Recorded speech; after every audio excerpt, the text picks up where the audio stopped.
untuk kita masuk dalam ibadah. Saya ajak kita bersama-sama ada di dalam sikap ibadah.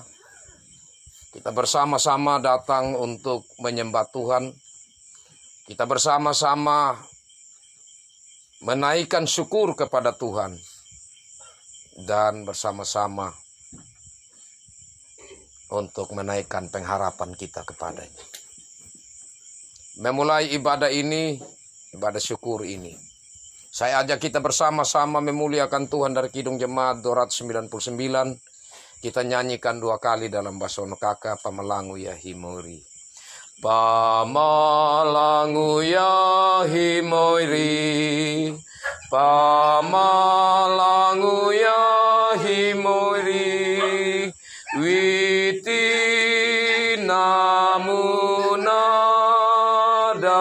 Pamalangu ya himori, Pamalangu ya himori, Pamalangu ya himori, witi namunada,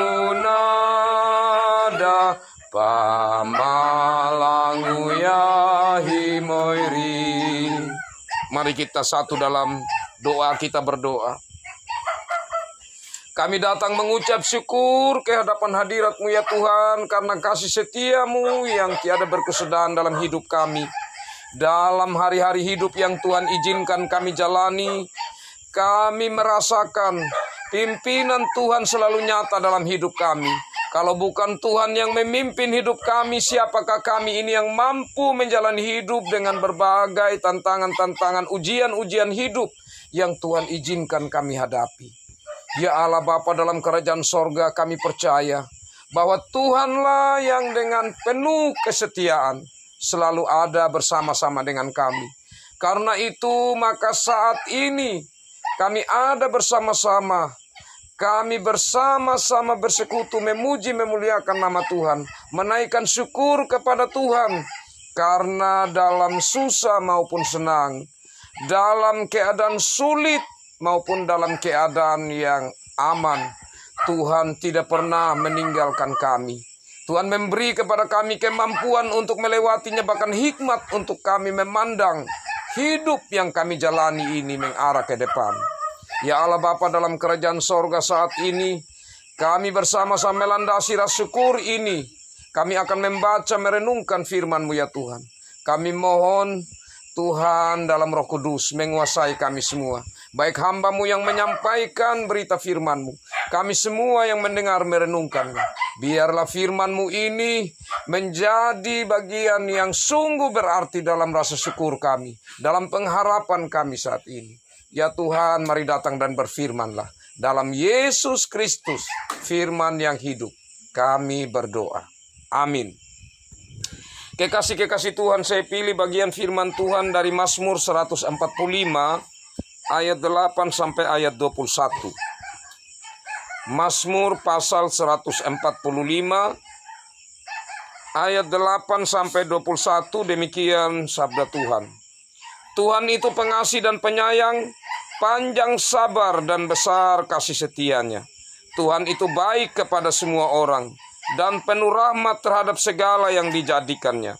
Segala yang Kau jadikan itu akan bersyukur kepadamu ya Tuhan, dan orang-orang yang Kau kasihi akan memuji Engkau. Mereka akan mengumumkan kemuliaan kerajaan-Mu dan akan membicarakan keperkasaanmu, untuk memberitahukan keperkasaanmu kepada anak-anak manusia dan kemuliaan semara kerajaan-Mu. Kerajaan-Mu ialah kerajaan segala abad, dan pemerintahan-Mu tetap melalui segala keturunan. Tuhan setia dalam segala perkataannya, dan penuh kasih setia dalam segala perbuatannya. Tuhan itu menopang bagi semua orang yang jatuh, dan penegak bagi semua orang yang tertunduk. Mata sekalian orang menantikan Engkau, dan Engkau pun memberi mereka makanan pada waktunya. Engkau membuka tangan-Mu dan berkenan mengenyangkan segala yang hidup. Tuhan itu adil dalam segala jalannya, dan penuh kasih setia dalam segala perbuatannya. Tuhan dekat pada orang, setiap orang yang berseru kepadanya, dan setiap orang yang berseru kepadanya dalam kesetiaan. Ia melakukan kehendak orang-orang yang takut akan Dia, mendengarkan teriak mereka, minta tolong dan menyelamatkan mereka. Tuhan menjaga semua orang yang mengasihinya, tetapi semua orang yang fasik akan dibinasakan. Mulutku mengucapkan puji-pujian kepada Tuhan, dan biarlah segala makhluk memuji namanya yang kudus untuk seterusnya dan selamanya. Demikian bagian sabda Tuhan. Berbahagialah saya dan saudara yang selalu rindu untuk mendengar firman Tuhan, merenungkannya, dan melakukan dalam hidup sehari-hari. Shalom. Kekasih-kekasih Tuhan, Tuhan kita atau Allah kita adalah kasih. Di dalam Allah menjalankan akan janjinya, penyertaannya kepada manusia bahkan segala ciptaannya, itu digerakkan oleh kasih yang ada dalam dirinya. Kalau bukan penyertaan Allah atau janji Allah yang Allah nyatakan itu lewat kasihnya, berbahaya Bapak Mama kekasih Tuhan. Kenapa? Karena kalau kita mencermati hidup kita sebagai manusia yang berdosa, maka sebenarnya dalam banyak hal kita layak dimurkai oleh Tuhan. Dalam banyak hal kita sebenarnya layak untuk menerima berbagai hukuman-hukuman dari Tuhan. Tetapi kasih Tuhan yang besar itu melampaui apa yang kita pikirkan. Melampaui apa yang dapat kita lakukan sebagai manusia. Bahkan kalau kita ambil contoh dalam rumah tangga. Setiap orang tua pasti mengasihi anak-anaknya. Itu pasti. Tapi bayangkan kalau anak-anak itu selalu tidak ikut perintah orang tua. Pasti orang tua sedih. Orang tua malah menjadi kurang perhatian terhadap anak. Kalau anak tidak sedikit saja untuk dengar-dengaran kepada orang tua. Tapi Tuhan kekasih-kekasih luar biasa. Dia tetap memelihara hidup kita. Karena itu saya pikir kekasih-kekasih Tuhan, maka ungkapan syukur selayaknya setiap saat dilakukan oleh setiap kita anak-anak Tuhan. Kenapa? Karena kita menghadapi dalam perjalanan hidup ini tidak saja hal yang baik-baik saja, tetapi kesulitan-kesulitan yang kita hadapi. Kalau saja saya katakan tadi, Tuhan tidak menyertai hidup kita berdasarkan kasih yang ada dalam dirinya, pas dia bilang, biar sudah dia mau sakit, dia mau apa, terserah. Tuhan tidak pusing. Sama dengan kita orang tua kalau sudah terlalu jengkel terhadap anak-anak yang tidak mau dengar-dengaran, kita dengar mungkin dia jatuh dari motor, kasih tinggal sudah itu sudah yang dia cari, kita sudah omong ulang-ulang dia tidak mau dengar, kan begitu. Tapi kita renungkan Bapak Mama kekasih Tuhan. Tuhan punya kasih setia itu sangat tinggi. Sangat tinggi sekali. Tuhan tetap akan memelihara saya dan saudara. Tuhan akan punya banyak cara untuk menghibur saya dan saudara. Di saat kita mengalami susah, Tuhan tetap punya cara untuk membuat kita mampu melewatinya. Ada sebuah kekuatan. Dan ini seringkali dua cara yang Tuhan pakai. Cara yang pertama, yaitu cara yang tidak kelihatan dalam Roh Kudus yang ada dalam diri kita, yang membuat kita tetap mampu, tetap kuat, meskipun sakit, meskipun kecewa. Nah, kecuali yang tidak membuka diri, Bapak Mama, yang tidak membuka diri untuk supaya apa yang Tuhan katakan dalam dirinya, ia tetap kontrol. Nah, contohnya begini yang saya maksudkan yang tidak membuka diri. Di saat dia menghadapi situasi yang sulit, dia merasa bahwa siapa lagi yang menurut saya malu sekali dan lain sebagainya. Akhirnya waktu Roh Kudus berbicara dalam dirinya, kau jangan takut, pasti engkau mampu melewatinya. Tapi menutup diri untuk itu, akhirnya apa? Bisa minum racun mati. Tidak sedikit kejadian-kejadian orang bunuh diri, gantung diri, dan lain sebagainya. Karena apa? Karena melihat yang sepotong di depan. Tidak melihat jauh ke depan dan tidak mendengar apa yang sebenarnya sedang dikerjakan Tuhan dalam diri kita. Yang Tuhan suarakan. Kalau begitu maka kita harus bersyukur kekasih-kekasih Tuhan. Di saat kita menghadapi kekecewaan. Di saat kita mengalami kesedihan. Untuk apa yang kita harapkan ternyata tidak seperti itu. Maka tentu di situ. Di saat kita mampu melewatinya. Saya pikir itu hal yang kita perlu syukuri seperti malam hari ini. Bahwa itu bukan karena kemampuan kita. Tetapi pertama-tama Roh Kudus yang tidak kelihatan itu. Dia memberi kekuatan. Yang kedua, Tuhan pakai baik orang yang terdekat. Ya, seperti Mama Alpin, Tuhan pakai Bapak Alpin. Anak-anak yang lain untuk menguatkan Mama Alpin. Ya. Tuhan pakai orang-orang yang terdekat, bahkan juga keluarga. Atau bahkan orang-orang yang tidak terduga. Yang bahkan memiliki hubungan keluarga yang sangat jauh atau sama sekali tidak memiliki hubungan keluarga. Jadi cara kerja Tuhan, itu sebenarnya kita perlu renungkan secara mendalam. Luar biasa. Nah, kemudian ini satu rahasianya Bapak Mama kekasih Tuhan. Bahwa di saat Tuhan mengizinkan sesuatu terjadi dalam hidup kita, pandanglah secara iman bahwa ini sebagai sebuah ujian untuk membuat kita semakin meningkat dalam iman. Yang kedua, jangan sampai kita terus tenggelam di dalam pergumulan itu dan kemudian menjalani hidup dengan takut atau dengan seperti bimbang kira-kira begitu ya, macam begini. Weh, saya alami begini, ini memang sial betul. Nanti ini jangan sampai ada sial ya. Itu kita minta begitu. Tidak boleh. Karena kadang-kadang kita berpikir banyak hal sudah. Saya ada salah di mana, ada bagaimana. Tidak selamanya begitu. Tidak selamanya Bapak Mama kekasih Tuhan. Contohnya Ayub kan. Dia tidak merasa berbuat salah, dia protes sama Tuhan. Saya buat salah apa Tuhan, kenapa saya alami ini?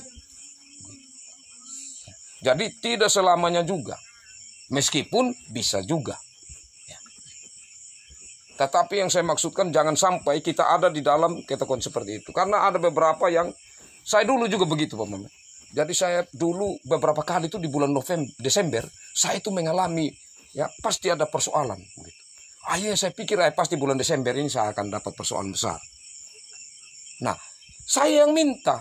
Akhirnya setiap bulan Desember saya akan mendapatkan itu. Saya pernah dengar juga satu anak jemaat bilang begini, Bapak, ya, saya itu kalau di bulan Februari saya tidak tahu, saya selalu ada sial di situ.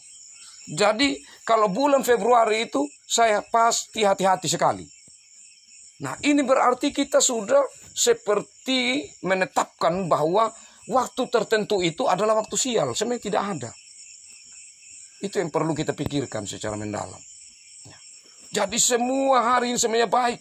Kalau ujian Tuhan hadirkan dalam hidup kita, pastilah di situ pertama Tuhan tidak akan membiarkan kita. Karena di saat kita mengalami sesuatu yang sulit, berarti Tuhan ya, sedang menguji kita atau izinkan kita. Kalau Tuhan mengizinkan kita menghadapi sesuatu sulit, pasti kasih setianya tidak akan mungkin meninggalkan kita. Dia akan menopang kita. Nah inilah yang diayati oleh pemazmur di sini, yang kalau kita ya baca satu saja saya pikir yang menjadi kesimpulan kalau saya baca bagian di ayat 7 ya, dari semua yang dikatakan ini. Tuhan itu adil dalam segala jalannya, ya, ayat 17, dan penuh kasih setia dalam segala perbuatannya. Saya ulangi ya, ini simpulnya. Ayat 17. Tuhan itu adil dalam segala jalannya dan penuh kasih setia dalam segala perbuatannya. Tidak ada yang tidak adil. Nah, salah satu keadilan Tuhan. Ini mungkin ya, tapi bisa juga jadi perenungan kita kalau itu kiranya benar. Di saat kita semakin meningkat dalam hidup ini, Tuhan sedikit mengambil supaya apa? Yang ada dari diri kita. Supaya kita jangan bergantung pada itu, tapi hanya bergantung kepada Tuhan. Itu adilnya Tuhan, keadilan Tuhan.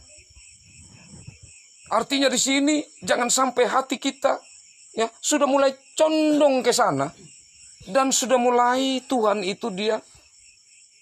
Kita punya rasa rindu sama Tuhan, kita punya rasa kedekatan dengan Tuhan mulai menurun. Tuhan akan pakai cara supaya kita kembali kepadanya. Ini keadilan Tuhan. Dan sekaligus di situ sebenarnya kasih setia Tuhan. Karena Tuhan mau menarik kita untuk kita dapat menikmati hidup yang kekal bersama Dia. Nah, jadi dalam kesempatan ini ya, menjadi perenungan yang indah bagi Bapak Alvin sekeluarga ya, bahwa di saat bekerja dengan sungguh-sungguh, di saat berusaha dengan sungguh-sungguh, dengan mengandalkan Tuhan, maka Tuhan akan menolong kita. Tuhan memperhatikan bahkan apa yang menjadi kerinduan kita untuk masa depan anak-anak kita. Luar biasa 2 orang anak itu bisa dapat KIP itu tidak gampang. Itu menjadi suatu syukur yang besar. Kalau dibandingkan dengan apa yang Tuhan ambil, jauh dari apa yang sebenarnya kita nikmati. Jadi lihatlah selalu kebaikan-kebaikan Tuhan, maka kita akan selalu bersyukur dan melihat betapa besarnya kebaikan Tuhan dibandingkan persoalan yang Tuhan izinkan kita hadapi. Dan yang terakhir, kiranya Tuhan memberkati traktor yang ada sebagai petani, tentu sebuah syukur yang besar. Karena ini sebuah alat yang mendukung akan kegiatan pekerjaan sebagai petani. Dan kiranya kita semua sama-sama sehati bawa dalam Tuhan supaya alat atau traktor ini Tuhan berkati untuk mendukung pekerjaan keluarga kekasih kita di sini. Dan dalam kasih kemurahan Tuhan, Tuhan memberkati apa yang diusahakan. Karena sebagai orang tua, yang kita pikirkan yang paling utama itu anak-anak kita untuk masa depan mereka. Kiranya apa yang menjadi harapan keluarga ini menjadi satu permohonan yang Tuhan berkati di hadapan hadirat Tuhan. Tuhan memberkati firman-Nya, memberkati kita semua. Amin.